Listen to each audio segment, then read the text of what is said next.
Shower will be spending a lot of time there. Nice shower. Soft hands. ஓஹோ, இவர் நம்மகிட்ட matter எதிர்பார்க்கறாரு போல. Hands are bigger though. See how big it is? சரி, அடுத்து நீ என்ன கேட்க போறங்கிறது எனக்கு தெரியும். மகனே அசிங்கமா பேசி போடுவேன். அடே விஜய் டிவி, இப்போ நீ என்ன வேலை பார்த்துட்டு இருக்க தெரியுதா? ஏங்க இந்த தேஜஸ் நிஜமாவே அமெரிக்கால இருந்து தான் வந்தாரா? 10 நாளா பாலைவனத்துல காஞ்ச கோமணத்தை விட ரொம்ப காஞ்சு போய் கிடக்குறாருங்க. சரி வாங்க, நேற்று எபிசோட்ல இந்த மாதிரி காஞ்சது மேஞ்சது பாஞ்சதுன்னு நிறைய இருக்கு, உள்ள போய் பார்ப்போம்.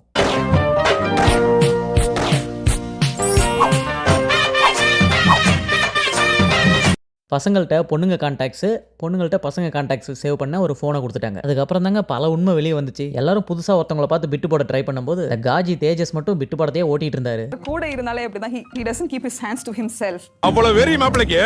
எல்லாரும் நல்லா பேசிட்டு நடுவில் பிட்டு போடுவாங்க. பிட்டு மட்டுமே தான் ஓட்டிட்டு இருப்பாரு. நடுவில் எப்பயாவது நல்லா பேசுவார், அவ்வளோதான். Physical touch is very important for me. எனக்கும் அந்த physical எல்லாம் ஓகே தான், பட் லைக் ஆஃப்டர் நேஹா எவ்வளோ சொல்லி பார்க்குது. இப்போதைக்கு கையை பிடிச்சிக்கலாம், கட்டி பிடிச்சிக்கலாம், அதுக்கு மேலே எதுவும் வேணாம். எனக்கு இன்னும் நிறைய பழகணும், தெரிஞ்சுக்கணும், புரிஞ்சுக்கணும்னு சொன்னால் அதெல்லாம் முடியாது. முதல்ல சொரிஞ்சிக்கலாம், அப்புறமா புரிஞ்சிக்கலாம்னு இந்த தேஜஸ் வெறும் அரிப்படுத்த மாதிரியே தான் பேசிட்டு இருக்காரு. அதுக்கும் இந்த நேஹா சொல்லுது அவரோட லவ் லாங்குவேஜே ஃபிசிக்கல் டச் தான். ஃபோன் எடுத்தோடனே மெசேஜில் முதல்ல கிஸ்ஸை பற்றி தான் பேச ஆரம்பிச்சார்.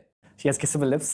நான் வந்து பண்ண அப்புறம் தான் சொல்ல முடியும். அவங்க வாயை பார்த்தாலே கிஸ் அடிக்கிற மாதிரி தான் இருக்குதான். அதையும் இவர் பண்ணி பார்த்தா தான் தெரியுமா. பேசாமல் ஒரு பண்ணிக்கு புடவை கட்டி அமைச்சிடலாமா? பாவம் பண்ணி. Soft hands. இப்போதைக்கு கை மட்டும்தான் எட்டுச்சு. அதை பிடிச்சி தேய்ச்சி பார்த்துட்டு சாஃப்ட் ஹேண்ட்ஸாம். ஏன் தேஜஸ், உங்கள் வீட்டில் பொம்பளைங்களாம் கிடையாதா? கைனா கொஞ்சம் சாஃப்டாக தான் இருக்கும். கரடு முரடா கரடி கை மாதிரியா இருக்கும். நீ பேசுகிறத பார்த்தா இவ்வளோ நாளாக காட்டுக்குள்ளே கரடிங்க கூட குடும்பம் நடத்திட்டு இப்போ தான் வீட்டுக்குள்ளே பொண்ணுங்களை பார்க்குற மாதிரி இருக்குது. ஏற்கனவே ஒரு காஞ்சி போன காஜின்னு தெரிஞ்சாலும் ஈடன் தேஜஸ்க்கே மெசேஜ் அனுப்பி ஒரு டேட் போகலான்னு கூப்பிட அதெல்லாம் முடியாது. இப்போ தான் நான் நேஹா கையவே பிடிக்க ஆரம்பிச்சிருக்கேன். இன்னும் நான் மொத்தமாக ஒரு பிடிக்காம அங்கேருந்து நவுறதா இல்லைன்ற மாதிரி சொல்லிட்டாரு.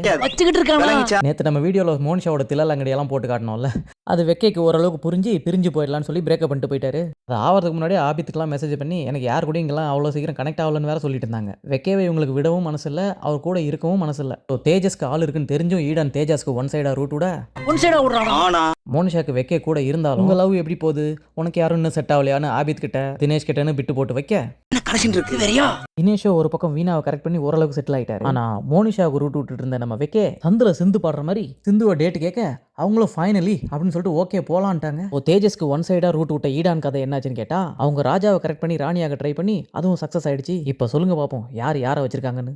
என்னடா ஒரே குழப்பமா இருக்கேடா, யாரு கூட இருக்காங்கன்னு தெரியலையடா, இதெல்லாம் எப்படா முடியும்? அதை முடிச்சு வைக்கத்தான் நம்ம அசீம் வந்திருக்காரு. இவர் கதை என்னடா ஆச்சு, இவருக்கு யார் கரெக்ட் பண்ணாங்கன்னு பார்த்தா அப்போ நீங்கள் யாருக்கு மெசேஜ் பண்ணுவீங்க? யாருக்கும் பண்ண முடியாது.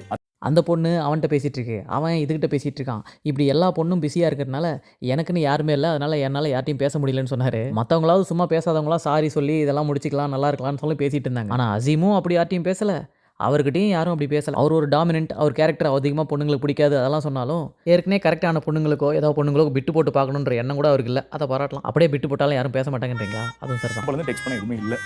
கவலைப்படாதீங்க அசீம், நீங்கள் யாருக்கும் டெக்ஸ்ட் பண்ணலாலும் பரவாயில்ல, உங்களுக்காகவே கண்டுபிடிச்ச ஆங்கிரி பேர்ட்ஸ் கேம் இருக்குது, அதை விளையாடுங்க. சரி, பாய்ஸ் அண்ட் கேர்ள்ஸ் எல்லாருமே கமிட்டட், அப்போ அசீம் மட்டும் தான் தனியாவா? இவருக்கான ஜோடி யாருமே இல்லையான்னு கேட்டா அங்கதான் நாங்க கதையில ஒரு ட்விஸ்ட் வச்சிருக்கோம். அங்க கொண்டே வச்சீங்க.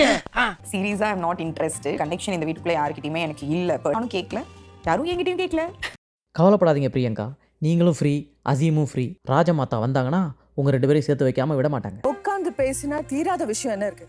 உட்காந்து பேசினா பயில் சரியாகுமா மேடம்? இல்லை இந்த பிரியங்காவோட ஃபேஸை பார்த்தா கொஞ்சம் டவுட்டாக இருந்துச்சு, அதான் கேட்டேன். பிக் பாஸ்க்கு ஒரு தர்பீஸு, இந்த ஷோக்கு ஒரு தேஜஸ்னு எல்லா ஷோலையும் ஒரு காஜி ஒன்று இருந்துட்டு தான் இருக்குது. இந்த தேஜஸ் உட்காந்து தேய்ச்சிட்டு இருந்ததை பற்றி உங்கள் கமெண்ட் என்னன்றதை சொல்லுங்கள். இப்போ அசீமை பார்த்தா உங்களுக்கு பாவமாக இருக்கா, இல்லை இப்படி விட்டுட்டாங்களேன்னு கோவமாக இருக்கான்றதையும் கமெண்ட்டில் சொல்லுங்கள். வீடியோ பிடிச்சிருந்தா ஒரு லைக் அண்ட் ஹைப் பண்ணிவிட்டு சப்ஸ்கிரைப் பண்ணாதவங்க பண்ணிக்கோங்க. இந்த ஷோவோட ஃபுல் ரிவ்யூஸ்லாம் பிளேலிஸ்ட்லையும் டிஸ்கிரிப்ஷன்லையும் லிங்க்ஸ் இருக்குது. யாருமா அது வீடியோ முடிஞ்சு ரொம்ப நேரம் ஆகுது இன்னும் கட்டி பிடிச்சி நிற்கிறது. ஓகே, அடுத்த வீடியோவில் சந்திக்கலாம். தேங்க்யூ.